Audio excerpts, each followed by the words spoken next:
टूटा हुआ सामान था, लॉकेट सोने का, उसे भी बरामद कर लिया जाता है और 3 अपराध कर्मियों को भी गिरफ्तार किया जाता है। पहले कहीं शराब पिया, शराब पीने के बाद इनका बोलना है कि ये कुछ और इन्हें ये पैसे चाहिए। आप देख रहे हैं MA न्यूज। पुनपुन लूटकांड का पटना पुलिस ने 24 घंटे में किया खुलासा, 3 आरोपी गिरफ्तार। नमस्कार, आप देख रहे हैं MA न्यूज। पुनपुन थाना क्षेत्र में 11 अक्टूबर की शाम हुई लूट की घटना का पटना पुलिस ने 24 घंटे में सफल उद्भेदन कर लिया है। सिटी एसपी पूर्वी परिचय कुमार ने बताया कि अलाउद्दीन चक निवासी सुरेश सहनी से उनके ही गांव के 3 युवकों ने ब्लेड से घायल कर सोने का लॉकेट लूट लिया था।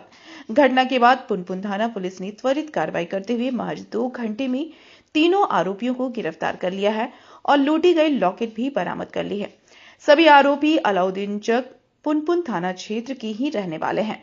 पुलिस की इस त्वरित कार्रवाई से स्थानीय लोगों ने राहत की सांस ली। पुनपुन थाने से जहां 11 अक्टूबर को एक लूट की घटना होती है और लूट की घटना होने के 24 घंटे के अंदर ही घटना का उद्भेदन करते हुए जो टूटा हुआ सामान था, लॉकेट सोने का, उसे भी बरामद कर लिया जाता है और 3 अपराध कर्मियों को भी गिरफ्तार किया जाता है।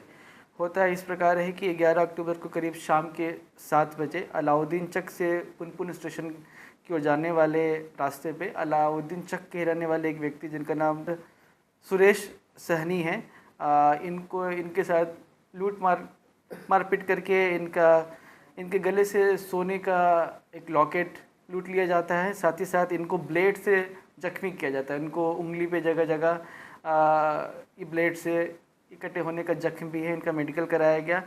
सब यह संजोग की बात है कि वो 3 अपराध कर्मियों में से एक अपराध कर्मी को ये पहचानते थे, जिसका नाम विक्रम कुमार है और ये इनके ही गांव का रहने वाला है। विक्रम कुमार के पिताजी का नाम शिवजी पासवान है। तो उनकी पहचान के आधार पे हमने रेड छापेमारी करके विक्रम कुमार को पहले गिरफ्तार किया। उसके पास से लूटा हुआ लॉकेट भी बरामद हुआ। साथ ही साथ जो 2 अन्य अपराध कर्मी थी उसकी पहचान विक्रम कुमार के द्वारा की गई। उन 2 अपराध कर्मियों को भी गिरफ्तार कर लिया गया। उनका नाम इस प्रकार है, धीरज कुमार और मिथिलेश कुमार। ये सभी ही पुनपुन के रहने वाले हैं। इन तीनों का ही उम्र 20 से 25 के बीच में है।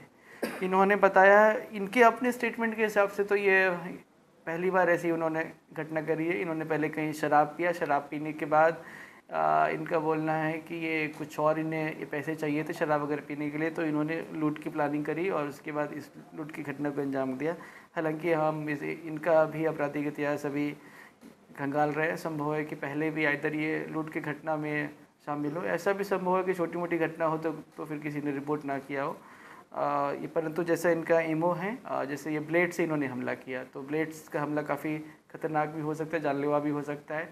तो इस तरीके से मैं बोलूँगा कि ऐसे व्यक्तियों को गिरफ्तार किया गया जो अभी अपराध की दुनिया में आ रहे थे और ये ब्लेड से घटना करने का एमओ इन्होंने अख्तियार किया था और लूटा हुआ सामान भी बरामद हुआ। जी, तीनों युवक कहाँ के रहने वाले हैं और तीनों में आपस में दोस्ती था कैसे? जी हाँ, बिल्कुल, ये तीनों का आपस में दोस्ती था। ये तीनों अपने स्टेटमेंट से बता भी रहे हैं और तीनों के तीनों भी ये अलाउद्दीन चक के ही रहने वाले हैं। क्या करते थे युवक? इनके पिताजी क्या करते हैं? जी, इनके पिताजी का तो हमें अभी पता नहीं वो क्या करते, पर यह 3 युवक कुछ खास नहीं करते हैं। यहाँ वहाँ मजदूरी वगैरह करके वो खाते पीते हैं और यह भी संभव है कि छोटी मोटी लूटपाट की घटना भी करते हो। जैसे इस मामले में ये पुलिस को रिपोर्ट हुआ तो हमने इस पर एक्शन लिया और सामान भी बरामद हुआ और अभियुक्तों की गिरफ्तारी भी हुई। संभव है कि इन्होंने पहले भी लूटपाट की हो जो रिपोर्ट ना हुआ हो, क्योंकि इस मामले में आप देख सकते हैं कि जो लॉकेट है उसकी वैल्यू करीब 20 से 25 हज़ार है। हो सकता है कभी 5 या 7 हज़ार का इन्होंने लूट किया हो तो लोगों ने रिपोर्ट ना किया हो। मैं यही बोलना चाहूँगा कि आपके साथ कभी भी ऐसी कोई घटना होती है तो आप पुलिस को निश्चित रूप से आप रिपोर्ट कीजिए। उसका उद्भेदन भी किया जाएगा, गिरफ्तारी भी की जाएगी। चैनल को लाइक करें, सब्सक्राइब करें, शेयर करें। रिपोर्ट ना किया जाए तो